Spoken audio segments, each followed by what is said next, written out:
Church of Christ క్రీస్తు విరోధి ఆత్మగల సంఘము. ఇదొక దుర్బోధ. 1000 ఏండ్ల పాలన లేదని వీరు వాదిస్తారు. రెండో భాగంగా మనం చూస్తే క్రీస్తు రాకడ అనంతరం 1000 ఏండ్ల పాలన అనేది ఉండదని వీరు బోధిస్తూ అందుకు వీరు కొన్ని కారణాలు చూపుతారు.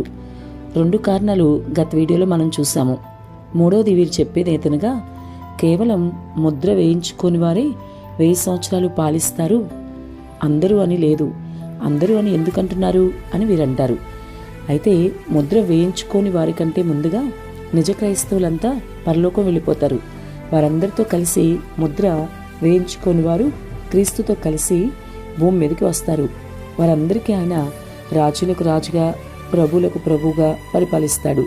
1 తెస్సలోని పత్రిక 4వ అధ్యాయం 16-17 వచనాలు, జకర్యా గ్రంథం 14వ అధ్యాయం 5వ వచనం, ప్రకటన గ్రంథం 17వ అధ్యాయం 14వ వచనం, ప్రకటన గ్రంథం 19వ అధ్యాయం 14 నుండి 16 వచనాలు.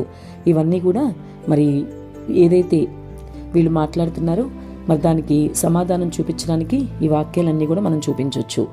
అంతేకాకుండా వీరు చూపించే 4వది కారణం ఏంటంటే ఇర్మియా గ్రంథం 22వ అధ్యాయం 24 నుంచి 30 వచనాలను బట్టి దావీదు వంశంలోని వాడైన కొన్యా సంతానంలో ఎవ్వరూ ఇశ్రాయేలుపై రాజు అవ్వలేరు, యోసేపు ఆ వంశపు వాడే కాబట్టి యేసు ఎన్నటికీ రాజు అవ్వడని వీరంటారు. యేసుక్రీస్తు యోసేపుకు పుట్టలేదు కాబట్టి ఇర్మియా 22లో శాపం యేసుకి వర్తించదు. ఈ క్రీస్తు వ్యతిరేకులు ఎంత వాదించినా ఎంత వక్రీకరించినా మా రాజు యేసే, ఆమెన్.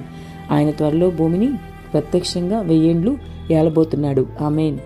నా పరిశుద్ధ పర్వతమందంతటను ఏ మృగమును హాని చేయదు, నాశనము చేయదు. సముద్రపు జలముల్లో నిండి ఉన్నట్లు లోకము యెహోవాను గూర్చిన జ్ఞానముతో నిండి ఉండును. ఆ దినమున ప్రజలు ధ్వజముగా నిలుచుచుండు యెషయి వేరు చిగురునద్ద జనములు విచారణ చేయును.